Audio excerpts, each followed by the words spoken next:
mulai. Doa selesai. Oke, setelah berdoa, kebiasaan kita di sekolah itu membacakan surat-surat pendek dulu ya. Boleh dibaca surat Al-Ikhlas aja.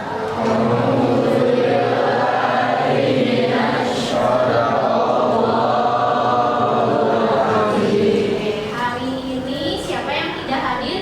Dari kamu Chelsea, ya Chelsea Dispen. Oke, jadi hari ini itu kita akan belajar mengenai Jepang ya. Ada yang tahu tidak? Ada yang kita belajar apa mengenai Jepang? Coba. Kedudukan Jepang masuk ke negara Indonesia. Oke. Ada 11 Januari 1942. Benar sekali ya. Jadi kemarin itu kita sudah membahas mengenai masuknya Jepang ke Indonesia. Dan sekarang hari ini kita akan membahas mengenai kebijakan Jepangnya gitu ya. Ada kebijakan politik, kemudian ekonomi, kemudian sosial, budaya, dan pengaruhnya untuk kehidupan bangsa Indonesia saat ini. Jadi sebelum kita ke kebijakan-kebijakan apa saja, kita lihat video dulu ya. Walaupun bahasa Jepang, tapi kalian lihat di situ ada apa.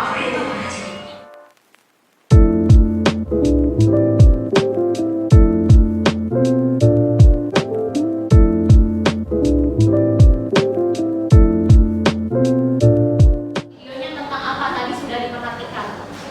Boleh Sampi. Golongan pemuda Iya. yang masuk ke dalam suatu organisasi yang dibuat oleh Jepang. Oke, jadi di video tersebut itu ada proses pengumpulan para pemuda gitu ya. Misalnya kalian nih pada masa sekarang gitu ya, kalian ini pemuda-pemuda yang memang masih berusia belasan tahun gitu ya, harus masuk organisasi militer. Nah, salah satunya ada peta yang tadi di video tersebut. Begitu juga dengan materi yang hari ini kita sampaikan gitu. Jadi materinya mengenai kebijakan Jepang di Indonesia di berbagai bidang. Kemudian ada di sini tujuan pembelajaran. Yang pertama, peserta didik dapat mengolah informasi tentang kebijakan pendudukan Jepang. Yang kedua, peserta didik dapat menganalisis pengaruh pendudukan Jepang dalam bidang ekonomi, pendidikan, politik, sosial, budaya, dan militer dalam kehidupan masa kini dengan teliti. Karena itu adalah hal-hal yang harus kalian pahami dan harus kalian capai di materi ini. Oke, di sini ada yang kemarin sudah ya latar belakangnya. Benar sekali tadi yang disampaikan di awal bahwa organisasi Jepang itu, negara Jepang itu membuat propaganda gitu ya, dengan cara membuat poster-poster gitu ya bahwa Jepang akan memerdekakan Indonesia. Nah, ini kalian tahu tidak? Ini apa? Ini gambar apa? TNI. Iya benar, TNI gitu ya. Nah, TNI ini ada hubungannya dengan kebijakan Jepang. Saya tahu. Oke, Ilham. Siapanya yang TNI? Bapak. Boleh coba Ilham. Jadi TNI itu cikal bakalnya awal. Boleh berdiri. Jadi biar semuanya terlihat ya. Jadi awal mulanya TNI itu ada dari organisasi peta. Nah setelah Iya. peta bubar itu terbentuklah BKR. Oke, kemudian kita lanjut. Nah, selain itu banyak organisasi-organisasi di bidang sosial juga gitu ya. Di bidang sosial adanya Romusa. Nah, kebijakan tersebut sangat berpengaruh terhadap masa kini. Contohnya tadi organisasi peta gitu ya. Di dalam kehidupan masa kininya ada TNI. Kemudian ada organisasi apa lagi ya? Kebiasaan-kebiasaan di bidang sosial. Ada upacara juga ya. Tetapi kebijakan tersebut melekat sampai sekarang. Itu adalah masih banyak gitu ya dampak kebijakan di berbagai bidang. Nah, itu akan jadi tugas kalian ya. Tugas kalian untuk membuat ini. Ada yang mau bertanya tidak? Sebelum kalian mengerjakan infografis ya. Boleh. Ciro. Gimana Ciro? Kenapa bangsa Indonesia mau mengerjakan tugas-tugas dari bangsa Jepang gitu? Kenapa tidak menentang? Oke, nah pertanyaan Ciro katanya kenapa bangsa Indonesia itu mau gitu ya melakukan kebijakan-kebijakan Jepang? Sebelum ibu jawab ada yang bisa jawab tidak?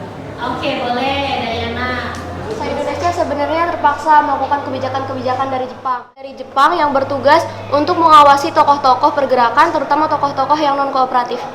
Oke, bagus Dayana, tepuk tangan untuk Dayana.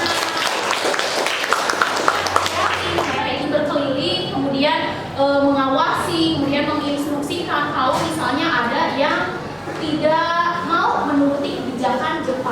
Kemudian apakah tidak melawan gitu ya? Banyak ada perlawanan bangsa Indonesia terhadap kedudukan Jepang di berbagai daerah. Sebelum kita ke tugas ya, tugas infografis yang mau ini dulu lah, deskripsi dulu ya. Ketika ibu bilang sejarah, kalian bilang jas merah. Kalau misalnya ibu bilang sejarah Indonesia merdeka. Oke. Sejarah Indonesia Merdeka. sejarah. Jas merah. Kalau misalnya ibu bilang darat laut udara, darat laut udara, berarti kalian sebutkan hewan. Tapi kalau misalnya ibu bilang burung, berarti kamu harus jawab apa? Udara. Udara dong, oke? Udara, darat, laut, udara, darat, laut, udara, darat, laut, udara, darat, laut, kelinci. Darat. Sejarah. Jas merah. Sejarah Indonesia. Merdeka. Oke, kita ke tugas infografis. Di sini ibu jelaskan dulu ya. Oke, di sini ada LKPD. LKPD ibu bagikan. Kalian sudah duduk di dalam kelompoknya masing-masing. Ibu bagikan kelompok 1. Mana kelompok 1? Oke, 2, 3. Oke, jadi di sini ada 12 kelompok. Kelompoknya kelompok kecil tetapi saling berhubungan. Di sini ada LKPD. Sudah ibu bagikan. LKPD-nya yaitu mengenai materi kebijakan Jepang dalam bidang sosial, ekonomi, politik, budaya, pendidikan gitu ya. Kalian membuat infografis sekreatif mungkin, sebagus mungkin. Kemudian tujuan dibuatnya infografis yaitu yang pertama untuk mengkomunikasikan pesan yang kompleks menjadi lebih sederhana. Kemudian yang kedua dapat mempresentasikan informasi lebih singkat dan mudah dipahami.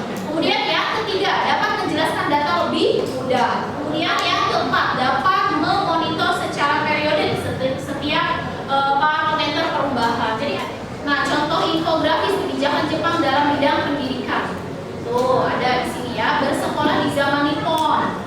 Oke, jadi di sini kelompok pertama dalam bidang politik kebijakannya. Kelompok keduanya dalam bidang politik tapi dalam kehidupan masa ini. Nah, oke, kemudian apa saja sih yang harus kalian kerjakan gitu ya? Di sini ada kisi-kisi dan penilaian infografisnya.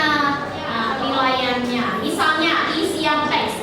Nilainya akan sempurna apabila isian teksnya singkat, padat, akan informasi, jelas keterbacaannya. Kemudian desainnya warnanya menarik gitu ya, dalam arti semadai. Oke, jadi silakan ibu sudah kasih desainnya, mau desain apa, kemudian nanti langsung didesain saja ya. Boleh nanti komunikasikan ke ibu. Ibu desainnya seperti itu gitu. Boleh menggunakan handphone. Di sini juga tersedia wifi, silakan digunakan.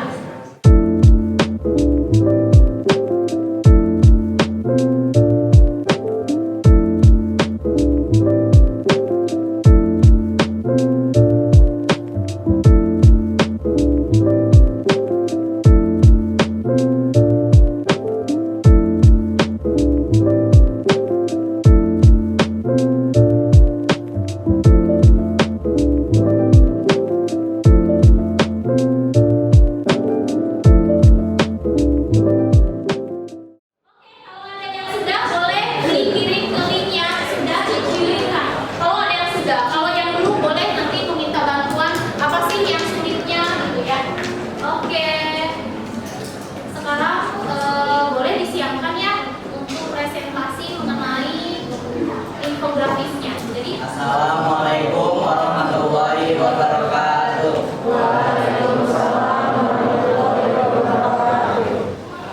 Kami dari kelompok 1 dan 2, kami akan mempresentasikan hasil kerja kami. Nah, seperti pada infografis ini, itu ada bendera peta, yang dimana dalam bendera peta ini ada lambang matahari terbit. Itu merupakan lambang kekaisaran Jepang, dan mereka itu ingin merencanakan persiapan kemerdekaan.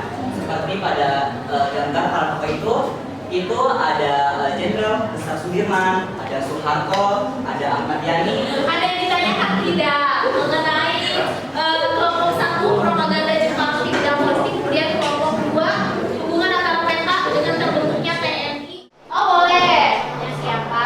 Ada. Assalamualaikum warahmatullahi wabarakatuh. Waalaikumsalam warahmatullahi wabarakatuh. Saya Adila, perwakilan dari kelompok 3, izin bertanya. Pertanyaan ini kelompok 1. Pertanyaannya adalah, apa tujuan Jepang melakukan gerakan 3A? Terima kasih. Jawab ya. Jadi tujuan itu sebenarnya untuk mempengaruhi rakyat, mempengaruhi rakyat supaya mau membantu Jepang buat memenangkan perang Asia Timur ya. Sebelum untuk presentasi hari ini, saya mau ada pantun dulu. Berudara bercendrawasih. Bisa dicari di Pulau Papua. Cukup sekian, terima kasih. Semoga bermanfaat buat kita semua.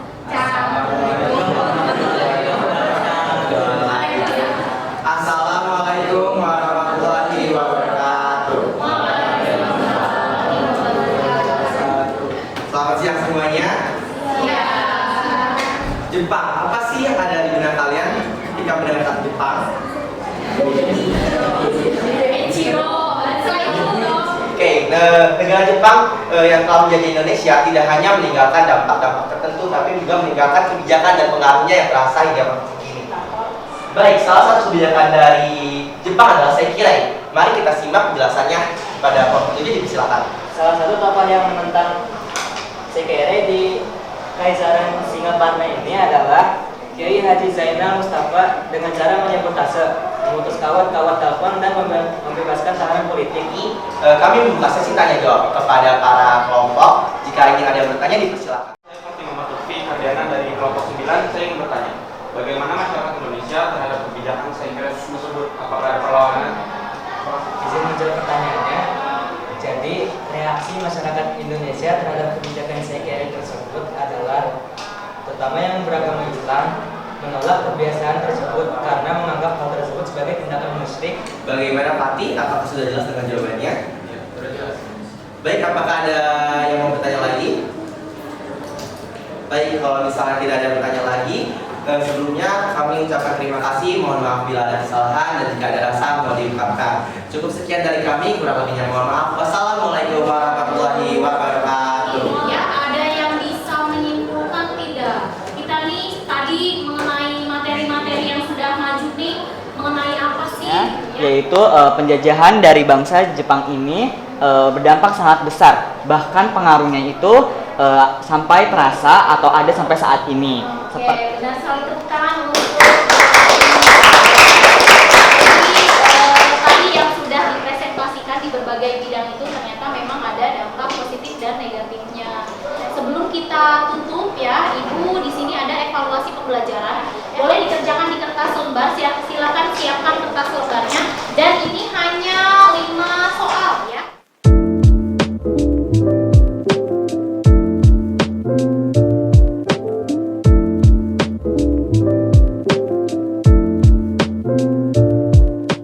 Ada yang bisa menjelaskan tidak? Tidak. Dampak negatif dan positifnya itu apa sih kira-kira? Itu kayak misalnya kita dapat pada waktu itu bisa mendapatkan pelatihan militer secara gratis. Negatifnya yang mungkin zaman dahulu tuh banyak membuat rakyat Indonesia itu menjadi sengsara. Nah, untuk minggu depan, untuk pertemuan selanjutnya yaitu mengenai materi perjuangan meraih kemerdekaan pada masa penjajahan Jepang di Indonesia. Jadi sampai sini ada yang ditanyakan tidak? Tidak ada. Sudah jelas ya berarti ya. Oke, kalau sudah jelas berarti silakan tutup dengan berdoa. Duduk siap. Siap. Sebelum mengakhiri pelajaran pagi hari ini, mari berdoa sesuai kepercayaan masing-masing. Berdoa dimulai. Berdoa selesai. Memberi salam. Assalamualaikum